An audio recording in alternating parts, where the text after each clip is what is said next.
Look closely. In this cafe, somewhere in occupied Europe, there is a man who doesn't exist. He has no official past, no verifiable present, and if he makes a single mistake, no future. To the casual observer, he is just another face in the crowd, a ghost in the machine of daily life, nursing a weak coffee to escape the biting wind outside. But he is not here for the coffee. He is a whisper in a city of shouts, a fulcrum upon which the war itself might pivot. The enemy is looking for a spy. They have a description, perhaps a code name. They are searching for someone who seems out of place, someone whose eyes dart nervously, whose hands tremble. They are hunting for a hero, a saboteur, a figure of resistance. But as they pass his table, they only see a nobody, a tired clerk, a traveling salesman, a man utterly defeated by the monotony of his own existence. Their gaze slides right over him, their brains registering nothing worth a second glance. His greatest achievement is not the information he carries, but the fact that he is utterly, completely forgettable. He has weaponized mediocrity. This is the art of invisibility. And in the high-stakes crucible of World War II, it wasn't just an art, it was a meticulously engineered science, developed by agencies like Britain's Special Operations Executive and America's Office of Strategic Services. When we think of spies, our minds conjure images of trench coats, fedoras, and daring escapes. But this isn't about fake mustaches and sunglasses. For the real agents of WWII, people like Virginia Hall, the limping lady the Gestapo called their most dangerous enemy, or Juan Pujol, the double agent who fooled the entire German high command, disguise was a profound psychological operation. It wasn't about changing your face. It was about changing how other people's minds perceived you. It was about hacking the human brain's most fundamental shortcuts. Our brains are wired for efficiency. They create mental models, stereotypes, and patterns to make sense of a chaotic world. We filter out the mundane to focus on the novel or threatening. The masters of espionage learned to exploit this. They didn't hide from the enemy's gaze. They made themselves part of the background noise the brain is designed to ignore. Today, we're breaking down the four core principles of this deadly science, the techniques that allowed ordinary people to become ghosts and vanish in plain sight, right in front of the Gestapo. Principle 1. Become a gray man.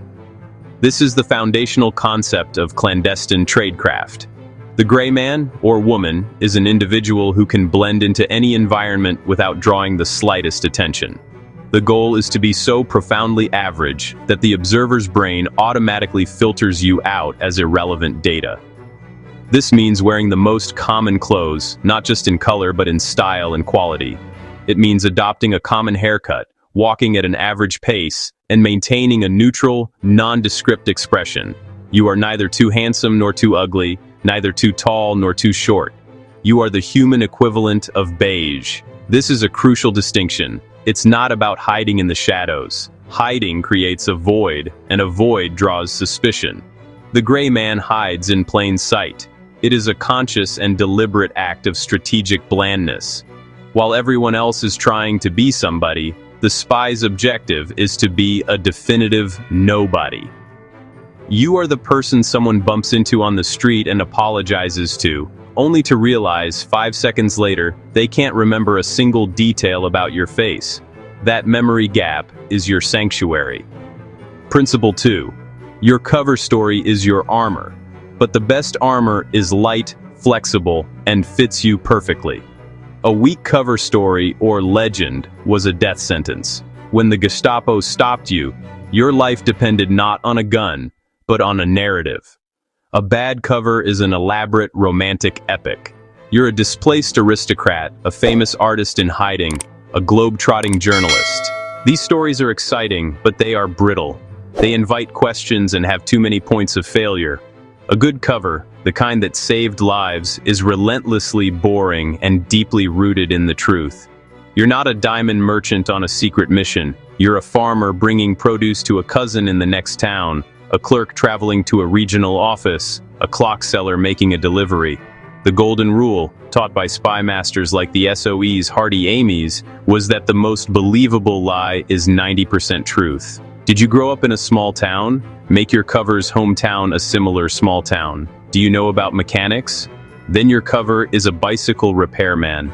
You use your real knowledge, your real experiences, and wrap them in a thin layer of fiction.